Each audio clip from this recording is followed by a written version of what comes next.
what has inspired me to actually be a lawyer and remain a lawyer is my dad. When I was thinking about this role, I was like, would this role allow me serve? Would it allow me solve? And would it allow me scale? Whether they're in the telecom space or whether in the oil and gas space, they're creating an impact. I helped the company that was in the fertilizer space get listed in the Nigerian Stock Exchange market, and they were like one of the first in that type of business to get listed.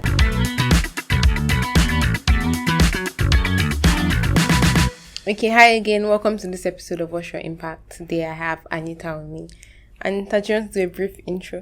Sure. Hi, thanks so much for having me at Seway. My name is Anita. I'm a lawyer, currently in the renewable energy space for the telecom ecosystem. My journey is quite interesting. I have navigated from, corporate transactions in a law firm to telecommunications law in MTN before joining Cross Boundary. But I would see myself as a very versatile lawyer that's had experience in capital markets, M&A, telecoms, and now renewable energy.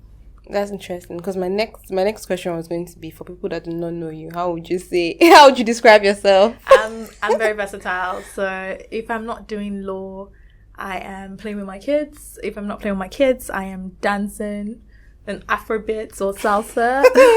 What's your best Afrobeat song? Right now, I feel like With You, Davido. Okay. I love that song. If I'm not doing that, I'm traveling and trying to, visit places, explore with friends. So, yeah, I love to live life, have fun, while creating an impact, of course. Nice. So, I have a very random question, my first question. Sure. So, when you come into a place, right, and people don't know you, right, they react away, basically. Of course. First impression. And then do you feel like when they look you up, they have a different... Yes. They have a different, what's it called? They have a different demeanor towards you. Yes, correct. So interestingly, I wouldn't say I'm the conventional lawyer. So I'm not the lawyer you would always see wearing a wig and gown or wearing black and white. Even in my previous law firm, the times that I would have blonde hair or blue hair, and sometimes the female partner is like, does she know what she's talking about? But of course, after working with me, they realize that, this girl knows her stuff, right? And I'm excellent, right? That's one of my values. I believe that excellence is not just about obviously thriving for perfection, but showing up prepared, showing up thoughtful.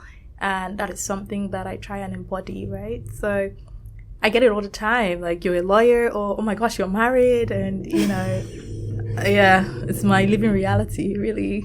Nice, because I know when people look you up, you see like 5 million awards. Yeah, I am a collector of awards. I've been collecting awards since primary school, primary, secondary, uni, Nigerian law school, and yeah. Nice. So, what would you say sparked your interest in law? Like, what made you go into or want to study law? Yeah, I'm not gonna tell you like a grass to grace story, or I'm trying to fight for justice. No, I'm gonna be real. So, I think I'm quite privileged. I think what has inspired me to actually be a lawyer and remain a lawyer is my dad, right? So my dad is a senior advocate, and growing up in that household, he pretty much groomed me.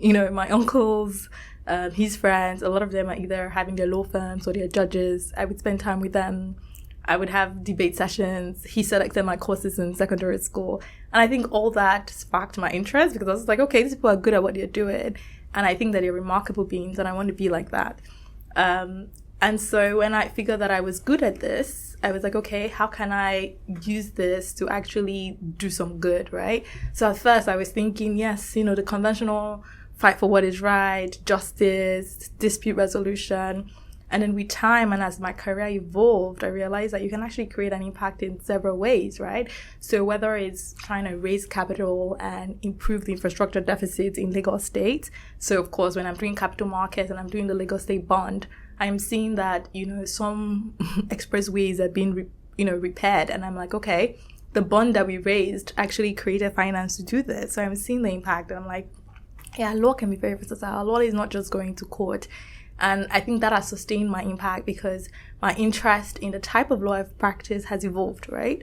So whether it's an M&A transaction or it's a project finance or it's renewable energy, it's just evolved. And so I'm always curious and interested.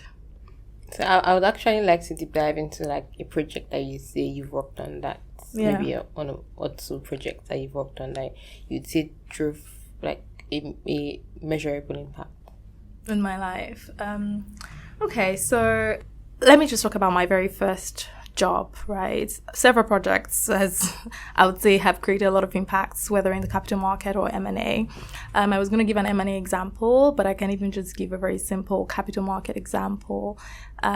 So when we're representing a corporate and they're trying to raise, corporate financing through the capital market, and they need it for even payroll, like to pay their staff, or they need it because foreign debt is expensive and they need to access local market. And these are companies that are doing very important work in the country, right? So whether they're in the telecom space or whether in the oil and gas space, they're creating an impact in the country. And so giving them that access to capital, even if it's like a few billions, or introducing a company into the capital market for the first time. So for example, I helped a company that was in the fertilizer space get listed in the Nigerian Stock Exchange market. And they were like one of the first in that type of business to get listed. And I found that to be fascinating because, we are talking about agriculture and diversifying our economy. And that is one way to do it, because that's one way they can actually have access to capital. Moving along to when I joined MTN, I got involved in a number of special projects, right? Some of it even involved getting involved in this Momo PSB, which is the payment service bank. A lot of people might not know what that is, but it's a type of bank. You have the commercial bank, you have the merchant bank. It's a type of bank that would actually reach a lot of the undeserved markets, right? And it just kind of helps with financial inclusion. When you see the numbers and see the number of people that are not included in the financial system, it's alarming. And that is one way of getting, women, the young people to actually understand that they can take charge of their finances and have them, again, have access to capital. And even from the work that we did at MTN, you will see how important it is during the COVID period where you can't really have physical interactions, you can't really travel a lot, but everyone, like one of the mantra was everyone is entitled to a better connected life. So everyone, and I think that's part of the SDG goals as well, everyone is entitled to actually have social interactions and keep in touch with people.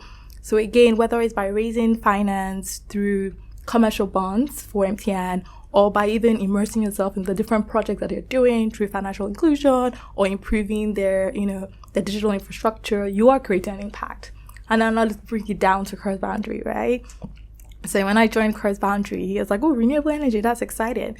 And then I think what even got me more interested is that, there's a specific sect in Cross Boundary that is interested in taking care of the infrastructure, the power infrastructure deficit in the telecom ecosystem.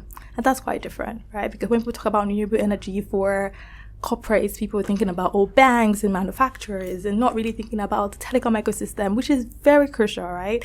And I would explain it to you. So in emerging markets, in frontier markets like Africa and, Asia and stuff like that, you would see that the grid reliability is less than 50%, right? And if there is no power, diesel is expensive, money that should be used for deployment of, other infrastructure is used to keep buying diesel.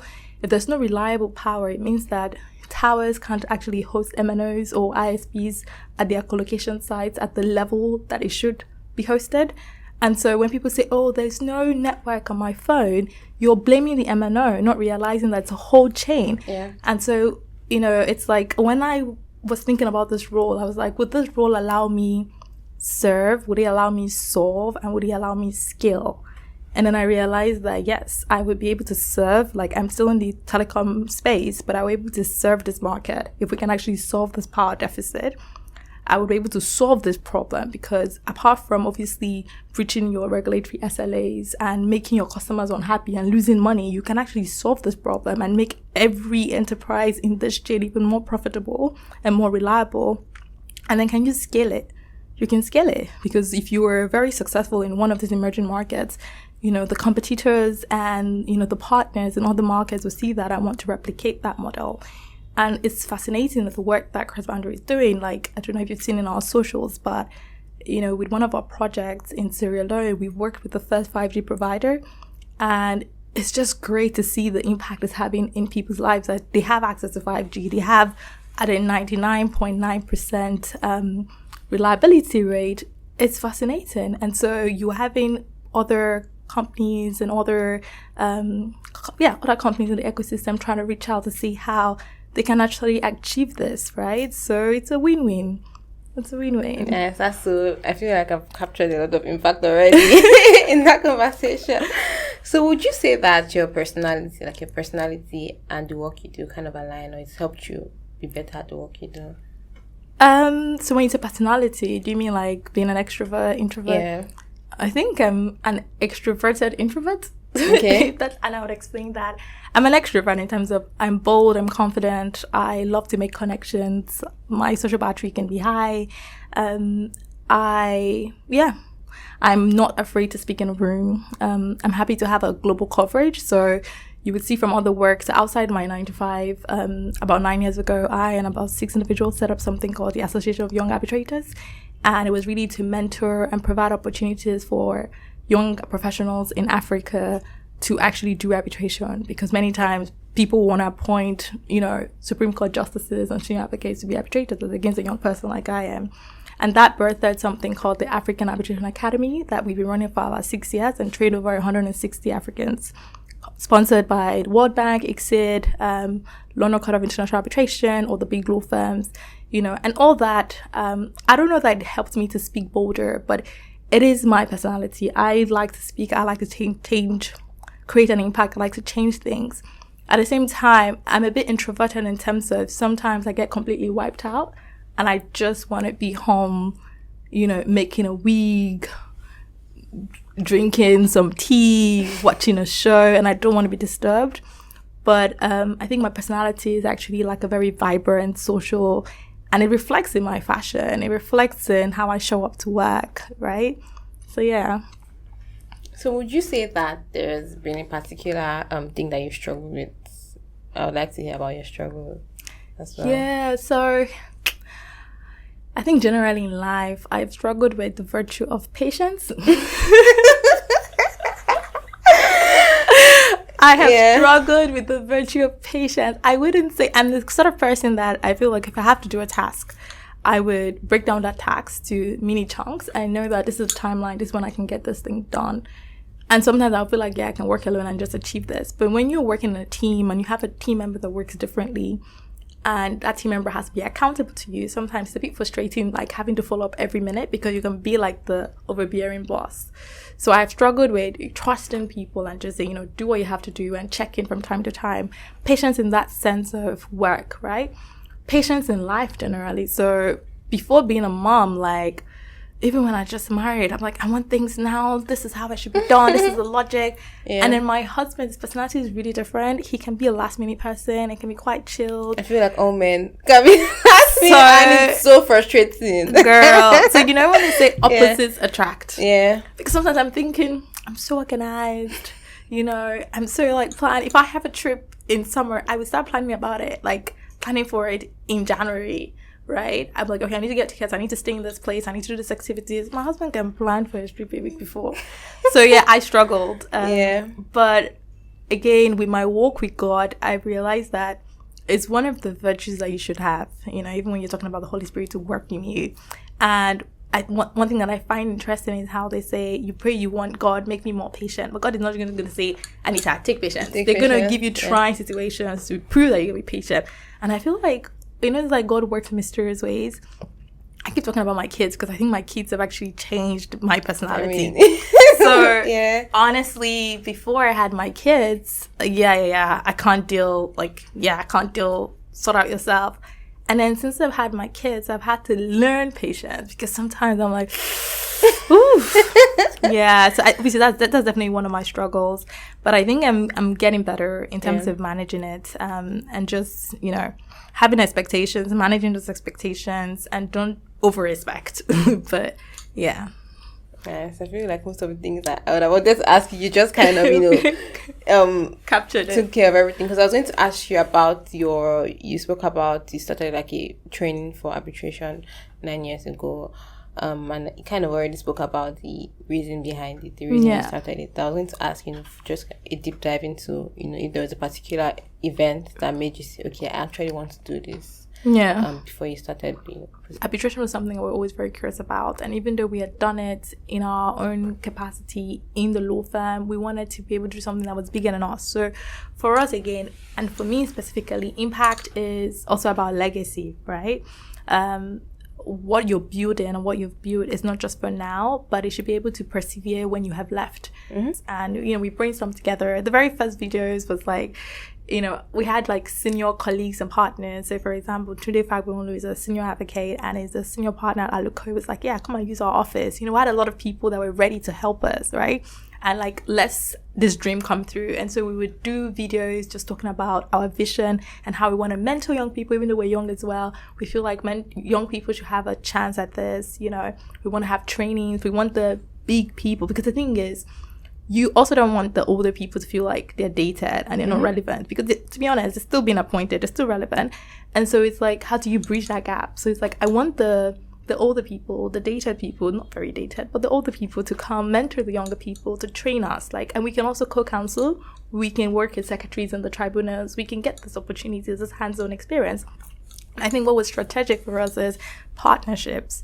So we looked at the top global law firms, all the Clifford Chance and the Allen Overy and, all Baker McKinsey, the top global law firms, and said, who are the senior arbitration partners? We want to put them on the board of advisors.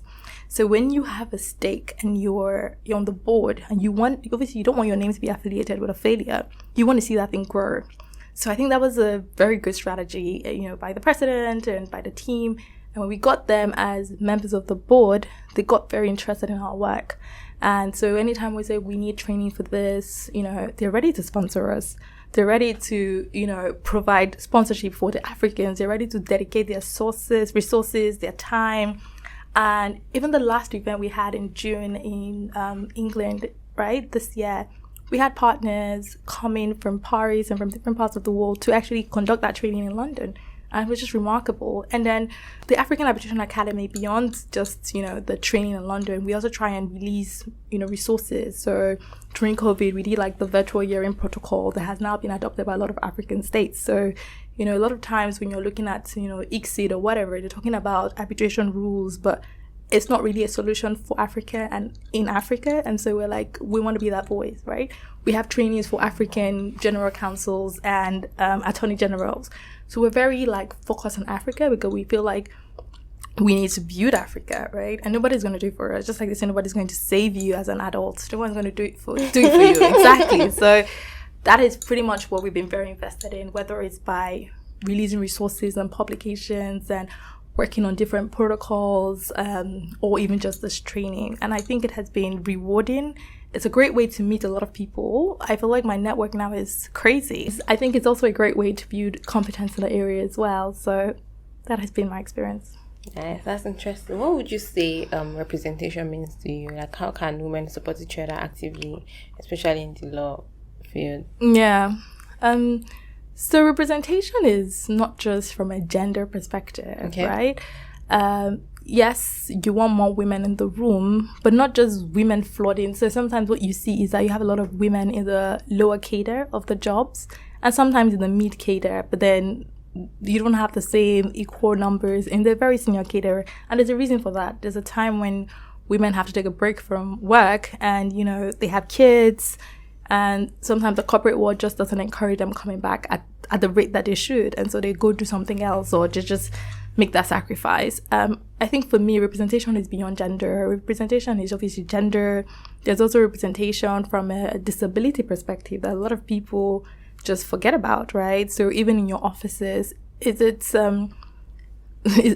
it represent that you're able to accommodate people that have certain disabilities? And it's not just wheelchair access. A lot of Nigerians just think that they put a ramp and, it's great, but, can you employ someone that is deaf or dumb or has some sort of disability? I don't think that Nigeria is yet at that place that we actually have such, even from reading brailles and stuff, we don't actually have true representation. Also, of course, in Africa, LGBTQ plus community is not also encouraged, so I'm not going to talk about that as a child of God, but I think representation is a lot more than gender, right? And Yeah. specifically thinking about women, supporting women. A lot of people say women bosses are the worst. And to be honest, it could be very, very true. But I think as an individual, like I said, impact for me also means legacy. I want to be a person, and I think I try to be a person that despite being a woman, if there's an opportunity for a woman to learn something or get an opportunity, I wouldn't withhold that because maybe I didn't have that access. Because to be fair, I've generally had pretty good female bosses. I've seen that some people haven't, but I've not had a lot of female bosses, but I've had generally pretty good female bosses. And I think from what I want to model and what I want to teach even the younger ones whenever I have to mentor them is you should be a boss that people want to learn from and say, this is the boss that I want to be, not this is the boss that I should not be, right? So yeah. And I agree with you that, the thing about women bosses, right? Sometimes people will be like, oh, I hope my boss is a woman. And it's so interesting because like women were the ones that actually, like, if women could go in there and then be good bosses, right? It's be better environment. Very fantastic, literally. And should be relatable. Yeah. But sometimes you don't find that. And sometimes the reason why is, I don't want to say transferred aggression, but it's almost like transferred trauma. Yeah. So they didn't have such accommodation. They didn't have such access. So why should I give it to you? Which is a broken mindset. Yeah. It is a very broken mindset. Yeah. And it's a painful one as well because you're not breaking that vicious cycle of hostility and toxicity. Yeah, because I was speaking with, I had Tommy the other day. She works at Paystack. Yeah. And she's talking about how she got into Paystack and then initially she didn't have a car, right? And then she just had this colleague that would go, like her route was not the same as his. He'd go drop her. And she just found it interesting. And then she asked him, he's like, when he first came, the same thing was not for him. Like someone came, dropped him till he got a car. Yeah. So I feel like if you start that, good, passing down good, good values, good vibes, right? It's going to be a very good environment for everyone to be in. I agree. I did that as well while I was in Templars as well. There were some NYC people that, wasn't completely off my route. It was like on my way and I would have to do a detour and drop. And to be honest, like I said, like, the fact that you're someone's boss today or you're like a bit more senior to that person at the workplace doesn't mean that that's how it's going to be tomorrow. Like these people that I would drop off now are doing so well, right? I met up with one of them in June in London, works in one of the top law firms. She's a big shot there. There's another one in Canada and they're all doing so well. But of course, like when you're starting off your career, right, you need that buddy, you need that help sometimes to just help you navigate and say, yeah, of course, I can help you go shopping or I can help you with this work or I can direct you and just to encourage you. So I think it's very important where you work in the first place. And if you work in a very toxic environment that's not allowing you grow, girl, time to leave. Because mental health is important. Yeah, it is. Yeah. So what would you say you're most excited for? What you're most excited about in the next 5 years? I feel like in 5 years, the Tesco business at Cross Boundary will be well established, right? I'm excited. I'm quite excited about that, the impact that's going to make, right? Because I think we're making strides in the market. So I'm very excited about that. I recently got qualified in the Ontario Bar.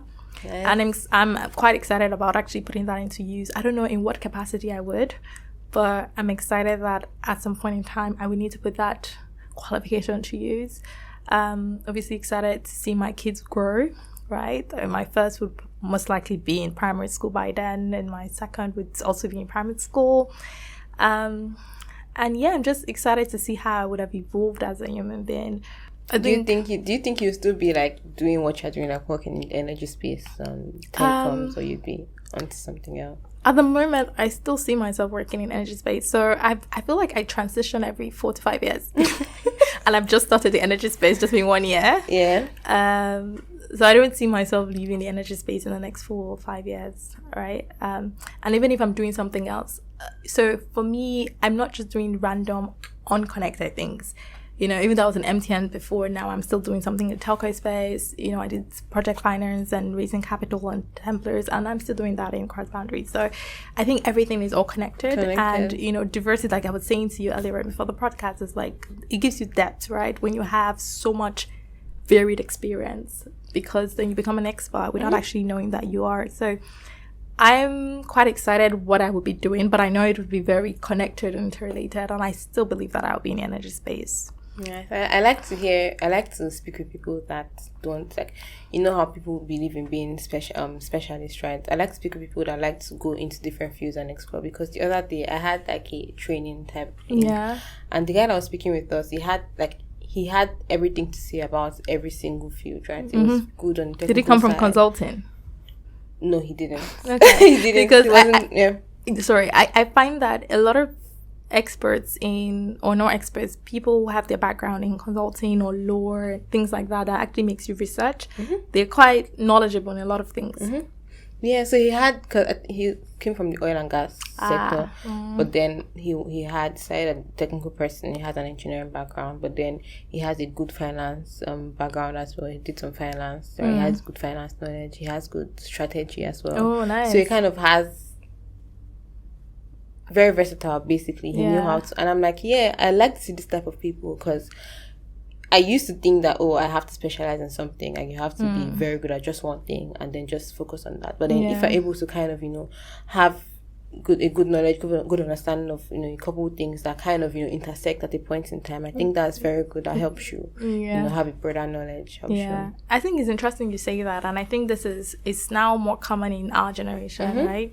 The older generation, my dad will tell you, Anita, when I was in uni, like in my first year, I knew I wanted to be a senior advocate. I don't know this one that you're doing. I feel like that older generation always knew that laser focus on one thing, be an expert in it, doing it 15 years, and when someone is calling your name, you're like best in the world kind of thing. And our generation, we realize that you can keep evolving, right? You can keep evolving, you can keep doing different things, and that doesn't make you not an expert. Of course, you don't want to be a jack of all trades and just do random things, but there should be a strategy to your madness, right? If there is a strategy to it, then eventually you see that it works out, right? And the world keeps changing, so you have to be adaptable. Imagine people that said, I was only going to do software engineering, software design, right? And then now you have AI tools that can do that. They're out of business. They're not employable. So sometimes it's good to learn how to be adaptable to things, learn new skills, keep learning and unlearning, and then you see that you can't be obsolete. You can't, literally. So would you have anything to say, or do you have anything to say to someone that maybe just got out of school, about to go to law school, and trying to navigate, do I go into, I don't know the difference. I know there is you said arbitration. Do I go into my sister would not be proud of me, because I should know all the segments. Lawyer, right? Yeah. So and even in Nigeria, like, law is also very different in terms of like the things you can do might not even be as open or as diverse as in some other very developed countries, where you can be doing more specific things, like even AI related, because in Nigeria there's no market for that, right? The common things are, you're a barrister. When you're called to the bar, you're a barrister and a solicitor, right? In England, you're a barrister or a solicitor. You can have two different specifications. So I would always say to a young lawyer that your first 2 years, go and do it in a law firm. Like, there's some people from law school, they're like, nah, I can't. They go to a company. It's not the same. Go and get that, go and get grounded. Go and get that legal expertise. Go and get that discipline. Go and do it in a law firm. Even if it means some months doing litigation, going to court, understanding the system. Is what I was looking for. Go to a law firm, get that. And I'm very grateful for the experience that I've had. Go and do that in a law firm. And then you can decide, do I want to continue in a law firm? And even in that law firm, do I want to be a litigator? Do I want to be going to court? And if you want to be a litigator, do I want to then become a judge? Or do I want to be a senior advocate? Because you always aspire for excellence and for the peak of that career. Now, if you say you don't want to be doing that, you want to do more corporate, what sort of a corporate do you want to do? Do you want to do company secretarial work? Do you want to do compliance work? Do you want to do finance work? Do you want to do capital markets? Do you want to do venture capital? Do you want to do M&A? Do you want to do oil and gas? There's so much stuff. Do you want to do entertainment law? Do you want to do sports law, right?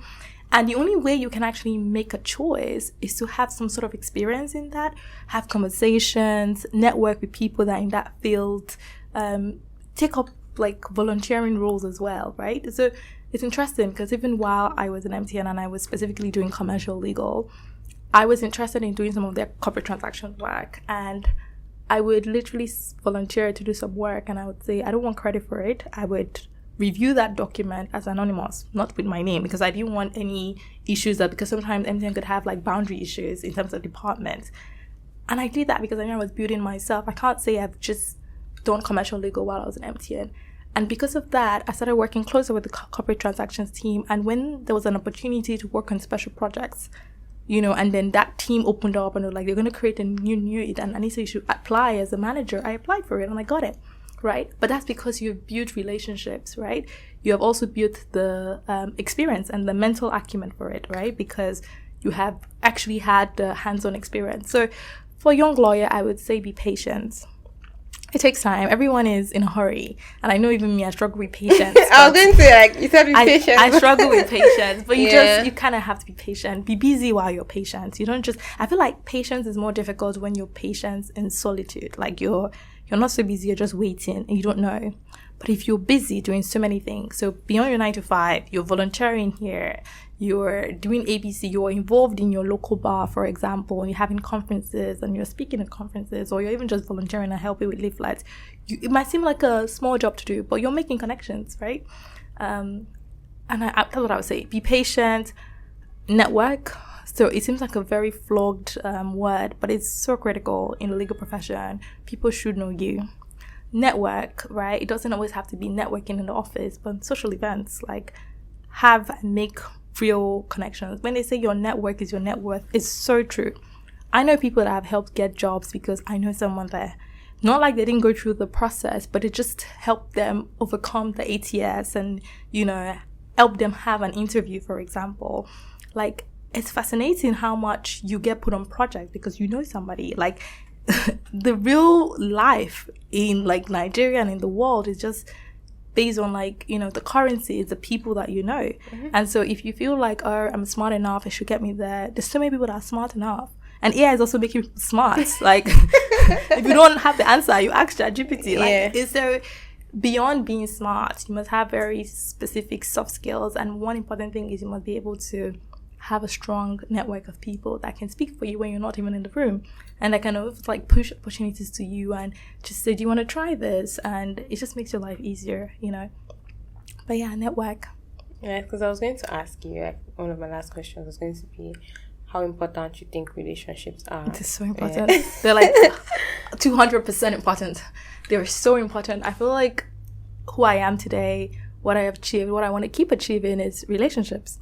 There's some professional affiliation I'm trying to join, and it's quite difficult to join. You have to do some exams, and you have to get reference, and you have to do ABC, and it was quite easy for me. Like, I just called a few people. I was like, yeah, I want to join this. Like, yeah. Just send me your number. I'll put in a word for you. Like, it's so easy. It wasn't a long thing, and I just realized, wow, like, over the years, and that's why it's important to pay it forward. Some of the people that I have relationships with are not my mates or my colleagues. It's so interesting how you would hear me say, oh, I'm just speaking to this, my friend. He's a GM here. He's a senior vice president here. And these are my friends are like in their 40s and 50s and early 60s. I'm like, how did you know that? I may have volunteered for something they were offering. And then we started having conversation and realized, oh, this girl is smart. This girl is ready to. And then beyond just work, like I probably made sacrifices for certain things, and I realized that I want to keep this relationship. So I have a lot of older people relationships in my corner. It's so weird. And even beyond just being a lawyer, right? And in so many, I'll give you a random example. I had a friend once who moved to Nigeria, and she had to be in Nigeria for almost a year. Even though she had a consulting job in the US, they were like, you want to be in Nigeria for such a long period and you still want us to pay you? We have something that you can do. You can work for an NGO in Nigeria, and that's a leeway where we can pay you and realize that you just want to take like almost like in uni how you have a gap year, but in a professional field you're taking like a gap or whatever for whatever, and we will keep paying you and keep your job until you sort whatever you need to sort out and come back. And she was just randomly having a conversation with me. I was like, do you know people I know have NGOs? It's not a hard thing. I just called one of my friends and was like, please, I have this my friend, she know how to pay her, but she needs an NGO role, and this is what she needs to do. Like, yeah, set up a meeting the next day. They had a breakfast meeting. The next day, she was employed. And she could stay in Nigeria for almost, but that's because I knew someone that could connect. Like, in MTN, they call me the social connector. Like, if you ask Anita, do you have a mechanic? Someone. even one of even it's so funny. Choma actually said something 2 days ago. I think she wanted something, and I kept giving her, and she was like, Anita, I'm sure if I ask you for a mortuary contact, you will give it to me. I'm like, I actually know someone that because like for some weird reason I actually not know a lot of people. There's nothing that if I don't know the person directly, I will know someone that knows someone. And it just makes your life easier, right? I agree, because I just asked you something. Yeah. Oh, I know someone, and you just sent someone's number to me. Honestly, literally, like that is just it. But that's how you keep building your network. And you don't. Also, when you're looking at people, don't look at people as, oh, this is going to be a transactional relationship, right? What can I get from this person? What can I get? Because sometimes people see it. People see that this girl is just trying to use me. This girl is not genuine. If you are genuinely invested in that relationship and you genuinely want to build, you then realize that you have an organic relationship. And then in future, when you want to then call on that, so you're making credits to that bank. And in future, when you want to call a debit on it, it's easier to do that. But if you're just looking at everything like, oh, this is a transaction, that day you want that debit, you might not, you might be bankrupt. So, yeah. So do you think there's anything that you would do different in your journey till now? No. I don't think so. I think I don't think that regrets are very helpful because I feel like every experience you've had, good, bad, or ugly, has kind of shaped the person that you are.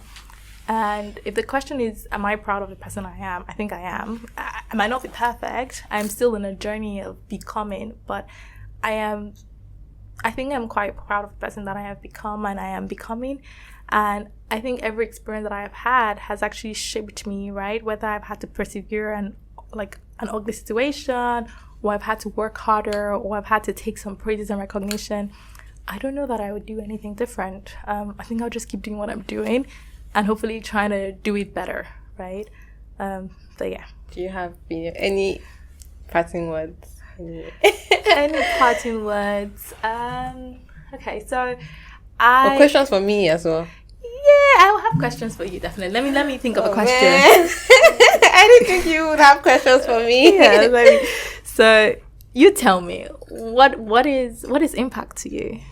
Okay, so impact, and what made you start this journey? Okay, so impact to me, right, basically means not just achieving particular milestones, but actually, right, changing things as you're doing those things, right? So, for example, I wanted to start this because I think I was saying the other day, I randomly started like in 2021. I was working somewhere just as an intern, literally. And people kept asking me, because maybe I'll go to work, I'll post a video, to ask me, oh, what do you do here? Because I think renewable energy was just on the uprise at that time. And I'm like, oh, renewable energy. And they're like, oh, what's that about? Right. And then I started just, I would sit in front of the camera. I'll have my colleague take my video, right? I'll talk about basic things. So how do you size your solar panels for a house to 5 kilowatts, right? Or how do you know that your system is working well? How do you know how many hours your battery will last for? How do you know? And people were interested in it, surprisingly. And I just always had it in mind that, I would like to create a community where people that have knowledge in particular things, people that have done particular things, that want to share their journey, right? Someone can listen to it and be inspired, can do something different, right? And I had that in mind for a while. And then I just had a break, right? Like sometime last year, and I started doing it. I started with an interesting, like the first 2 videos I shot, after the videos, people were like the crew, right? They came and they were asking questions. The people that were talking, they were asking questions. They're like, that's my God, tangible impact right there. Yeah, and then someone even got a job from there, random. Oh, wow, that's fantastic. Right? Someone was good at, so he got a job, just like a one-time job from there, and he reached out to me. It's like, oh, I got a job from, we had a shoot the other day, and then I spoke to him, and then there was a project he was working on, and I got a job from there, and it was so interesting. I'm like, yeah, I think this is something that I should keep doing, right? Yes, that's basically the story behind What's Your Impact. Okay, I think that's a lovely story, and also very inspiring one, given that, again, like leadership is not always about being at C-suite level, right? You literally started leading people even as an intern, which is fantastic. So how do you see your brand growing in the next 5 years? Yes, in the next 5 years, I see like people like you coming to a conference, right? Speaking to people, right? The couple, thousands of people that actually, want to hear people's journey, because they're probably having a difficult time in your journey. They want to know how to navigate, right? They're hearing you speak about your journey, how you think you're creating an impact, right? And people getting from there, right? So basically having a wider audience, having a larger community of people that want to learn from people that have created an impact in their different fields. So that's how I see this brand growing in the next, hopefully, 2 years. 1 to 2 years, Yeah, that's fantastic. Basically. Yeah. And so it's a great community of like, impact seekers and impact doers and drivers. Basically. I like that. Yes. I'm definitely going to keep in touch because I love the story. I love the trajectory of the brand, and I'm very impressed. So well done.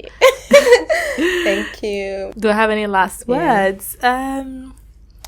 So I would say keep doing what you're doing. I think you're doing an amazing work. Thank you. And I think it's truly inspirational that you've created this community. And I'm definitely honored to be part of it. One of your speakers. I love it. Now and in the future. Now and in the future. I'm right there. Yeah. And for those listening, I would say that, in your own way, you can create an impact, right? You don't have to be a leader. You don't have to be in an executive role. Even just making the next person's life better. Being, let me give you give an example that seems to be mundane, but it's one very easy way to create an impact. And you might say, I have money, but during COVID, I started getting loads of fruits because, they'll say fruits boost your immunity. And there was this lady that I found on Instagram that used to sell fruits from Ketu and Mile 12. And she would come deliver to my house. And she was always coming so late and always complaining about transport because I live in Lekki. And I just told her, have you considered having a car? She's like, madam, I don't have a car. How will I have a car? Yeah. I cannot drive. I was like, you will get a driver. You'll learn how to drive. It's not that difficult. She's like, how will I finance it? I said, if you tell me the car you want, because I see that you've been doing this thing now for over 8 months and you're very dedicated. You're getting me good quantities. You're very polite. I see that you're focused. I will help you finance. We'll have an agreement to, we would stretch your payment plan to whatever you're comfortable with. If you want 2 years, you want 3 years, we'll help you finance. And she didn't know me from anywhere. She thought I was joking. And I did it. I drafted an agreement for her. She brought the ID card. I was like, this ID card can't do anything on it. But she comes there. So let you feel like, yes, she's also committing. But I'm like, you can't run away because she didn't look like someone that was a flight risk. Sometimes you see people and you can trust them. And I helped finance that car. She got a car. So sometimes the car would have issues, but unlike other people that would say, my car has issues and she's helping to fix mechanic. She would literally sort it out herself. Yeah. And she came to me again one time when she said, she does a lot of fruits, but she realized that in the market abroad, especially all the people that have jackpot, it's getting bigger and she wants to start exporting. I was like, have you looked at the laws? Do you know what you can export? Because I think one time she was like, she tried it and it seized her goods. I'm like, you need to know which country you're exporting to and what you can export. She was like, yeah, but her issue is getting a deep freezer. And the one she saw is like 2.something million. She can't. I can help you finance it because I see how, and I helped her finance it. And she's paid me back on time, on both scenarios. It wasn't like a very difficult, so I stretched out the payment to allow her grow. And now, even I don't send her to the market because I'm just like, madam, your price is too expensive. Oh my God. But I'm supporting you, right? Yeah. And again, women supporting women, right? It's such a random person from the market. And now she has this brand. She has like 3 Instagram pages. She exports to Canada. She exports to the UK. She has a Nigerian client. She has a child now. Even when she had a child, I gave some of my children's clothes to her and like the baby bed and stuff like that. And it's just someone that I just randomly loved because I saw that she was persistent. Yeah. And I guess the moral of the story is sometimes your helpers are random strangers. But that people are watching you, right? In whatever it is that you're doing, even if you're not a leader, you don't think you're a leader, you're to do because she was just bringing you fruits from the market. You might think what I'm doing is not important. People are watching your work ethic. People are watching your persistence and your resistance. One of my mantras is that persistence overcomes resistance. And it's true. Even the Bible talks about the parable of the persistent widow. When she kept going to talk to the corrupt judge. And the corrupt judge didn't care about this woman. But it's just every day disturbing me, whining. I was like, you know what? I will give you justice. Not because I really care about you or because I care that you're right and they're wrong. But because you're disturbing me. Right?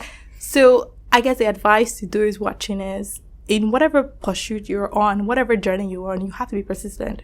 It takes time to make an impact. It takes time to evolve. You have to be persistent, right? While you're thriving to be adaptable to changes, while you're thriving to be excellent, but you have to be persistent. That's my last words. Thank you so much, Anita. Thank you for this episode. You're I will welcome. say it again. one of my best. Say it louder. This is one of the best conversations. Shakam, right? That's it. Say it louder. Okay, this is one of my best conversations episodes because I learned a lot. And I learned a lot from you too. Don't forget to thanks for coming to this part of the video. Obviously, thank you for getting to this part, and don't forget to subscribe to our social media channels and this YouTube channel as well, and follow our social media pages. Watch the former videos as well. Thank you, and see you next time. Bye.